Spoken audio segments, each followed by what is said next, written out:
राधे राधे मेरे प्यारे भाइयों बहनों माताओं व बंधुओं, संस्कार की बातें चैनल में आपका स्वागत है। बंधुओं, आज मैं आपको श्रवण करवाने जा रही हूँ परमा अर्थात हरि वल्लभा एकादशी व्रत कथा। बंधुओं, परमा एकादशी पुरुषोत्तम मास के कृष्ण पक्ष की एकादशी को कहते हैं। परमा एकादशी को हरि वल्लभा एकादशी भी कहते हैं। बंधुओं, परमा एकादशी 3 साल के बाद आती है। इस दिन भक्ति पूर्वक नरोत्तम भगवान विष्णु की पूजा करने से दुर्लभ सिद्धियों की प्राप्ति होती है। धर्मराज युधिष्ठिर बोले, हे वासुदेव, मल मास के कृष्ण पक्ष की एकादशी का नाम क्या है? उसके व्रत की विधि और महात्म को विस्तार पूर्वक बतलाइए। श्री कृष्ण बोले, हे राजन, इस एकादशी का नाम परमा है। इस व्रत के प्रभाव से समस्त पाप नष्ट होकर लोक में सुख और अंत में मुक्ति मिलती है। शुक्ल पक्ष की एकादशी के समान इसकी विधि है। नरोत्तम भगवान का भक्ति पूर्वक पूजन इस एकादशी में करना चाहिए। इस बारे में एक मनोहर कथा जो कांपल्य नाम नगर में हुई, मैं तुमसे कहता हूँ। प्राचीन काल में कांपल्य नामक रमणीय नगर में सुमेधा नाम का एक अत्यंत धर्मात्मा ब्राह्मण रहता था। इसकी स्त्री भी अत्यंत पतिव्रता थी, परंतु दुर्भाग्यवश वे अत्यंत दरिद्र थे। अनेकों मनुष्यों से भिक्षा मांगने पर भी उनको भिक्षा ना मिली। इस कारण भली प्रकार भोजन, वस्त्र और रहने को स्थान तक न था। रूप व यौवन से संपन्न उसकी स्त्री अपने पति सहित अत्यंत कठिनता से जीवन निर्वाह करती थी। कई कई दिनों तक भी उपवास करना पड़ता था, परंतु उसकी पतिव्रता स्त्री स्वयं भूखी रहकर भी अतिथि सत्कार अवश्य करती और अपने मुख पर कभी मलिनता तक न आने देती। साथ ही अपने पति से कभी किसी वस्तु की याचना तक न करती। भूख और गरीबी के कारण उसका शरीर दिन प्रतिदिन दुर्बल होता जा रहा था। अपनी स्त्री के दुर्बल शरीर एवं घर में अन्न का अभाव देखकर सुमेधा ब्राह्मण एक दिन अपनी स्त्री से कहने लगा, हे प्रिय, यदि मैं किसी श्रेष्ठ मनुष्य से धन मांगता हूँ तो मुझको कुछ नहीं देता। मैं क्या करूँ, कहाँ जाऊँ? बिना धन के घर के कार्य सिद्ध नहीं होते। अतः मुझको विदेश जाने की आज्ञा दो, जिससे मैं कुछ धन प्राप्त कर सकूं। मुझे कुछ प्रयत्न तो करना ही चाहिए, क्योंकि बिना उद्यम के कार्य की सिद्धि नहीं होती। हताश पति के दुख भरे वचन सुनकर ब्राह्मणी विनीत भाव से बोली, हे स्वामी, यद्यपि मैं कोई विद्वान पंडित नहीं, फिर भी आपकी आज्ञा से कुछ कहना चाहती हूँ। पूर्व जन्म में जो मनुष्य विद्या, धन, भूमि दान करते हैं, उन्हें ही इस जन्म में विद्या, धन और भूमि मिलती है। यदि कोई पूर्व जन्म में दान नहीं करता तो भगवान उसे केवल अन्न ही देते हैं। मैं आपका वियोग नहीं सह सकती। पति रहित स्त्री की संसार में माता पिता, भ्राता, ससुर, संबंधी आदि सभी निंदा करते हैं, इसलिए आपको यहीं पर रहना चाहिए। अपनी स्त्री के ऐसे वचन सुनकर वह ब्राह्मण परदेश नहीं किया और कांपल्य नगरी में ही दिन काटने लगे। कुछ समय के बाद कौंडिन्य मुनि कांपल्य नगरी में पधारे।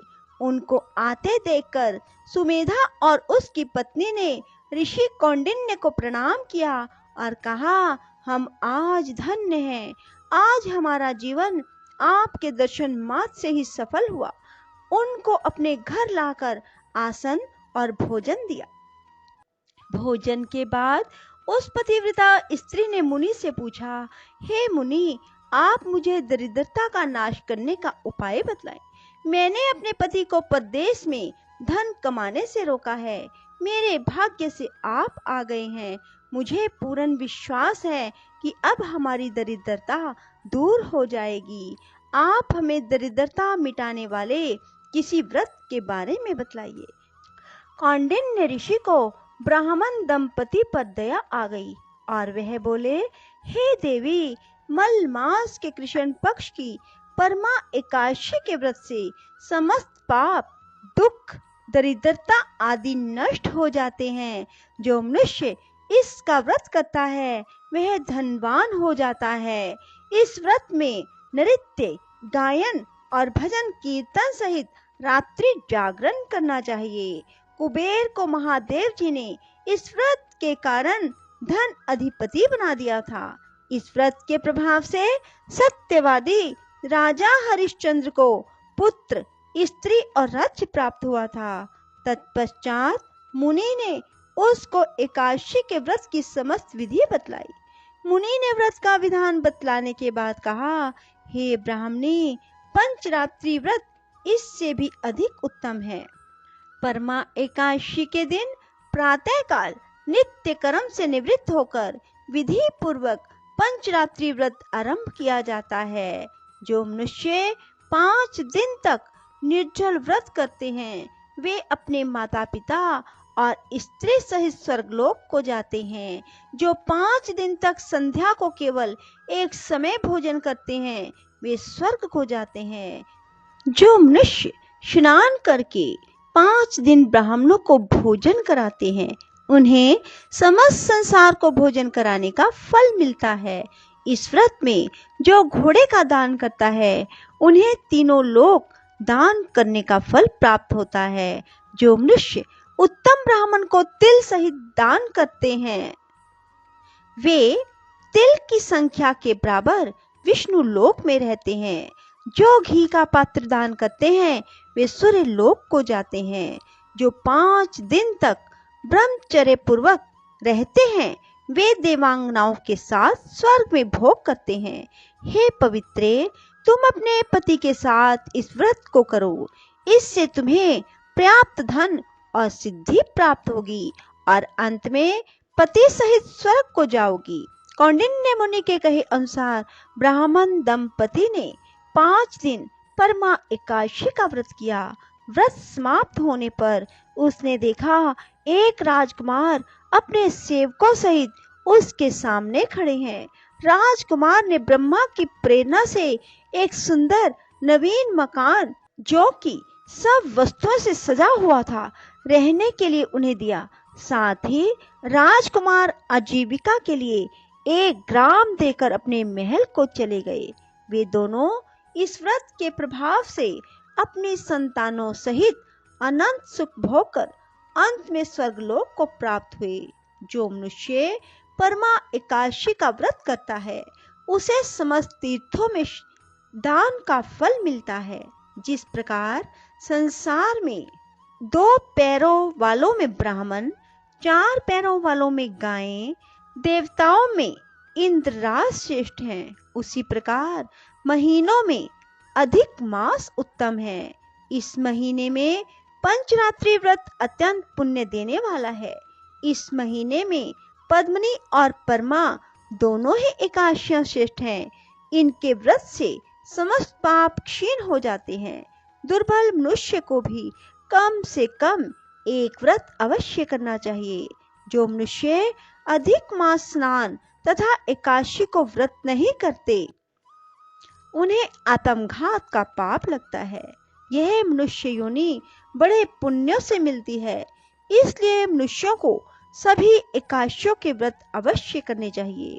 इस संवाद का उपसंहार करते हुए भगवान श्री कृष्ण ने कहा, हे धर्मराज युधिष्ठिर, जो आपने मुझसे पूछा था सो मैंने आपको बता दिया। अब आप इसका व्रत भक्ति पूर्वक कीजिए। जो मनुष्य अधिक मास की एकादशी और शिवरात्रि का व्रत करते हैं वे स्वर्ग में इंद्र के समान भोगों को भोगते हैं। तीनों लोकों में वंदित होकर विष्णु लोक को प्राप्त होते हैं। इति एकादशी व्रत महात्म कथा समाप्तम। बोलो विष्णु भगवान की जय, पुरुषोत्तम भगवान की जय। बंधुओं, एकादशी के इस व्रत को अवश्य करें और एकादशी व्रत में कुछ नियमों का पालन अवश्य करें। बंधुओं, एकादशी के दिन भूलकर भी चावल ना खाएं। मांसाहार का प्रयोग घर में भी ना करें। नाखून ना काटें। बाल ना धोएं। कहते हैं बाल धोने से जो बाल गिरते हैं वे आपके पुण्य कर्म क्षीण होते हैं। बंधुओं, बालों को, मूंछों को, दाढ़ी को भी ना कटवाएं। अधिक मास की परमा एकादशी की रात्रि को भगवान विष्णु के समक्ष शुद्ध देसी घी का दीपक जलाएं और रात्रि जागरण अवश्य करें। बंधुओं, यदि आपको हमारी वीडियो पसंद आए तो इसे लाइक करने के साथ साथ शेयर करें और कमेंट बॉक्स में राधे राधे लिखना ना भूलें। धन्यवाद।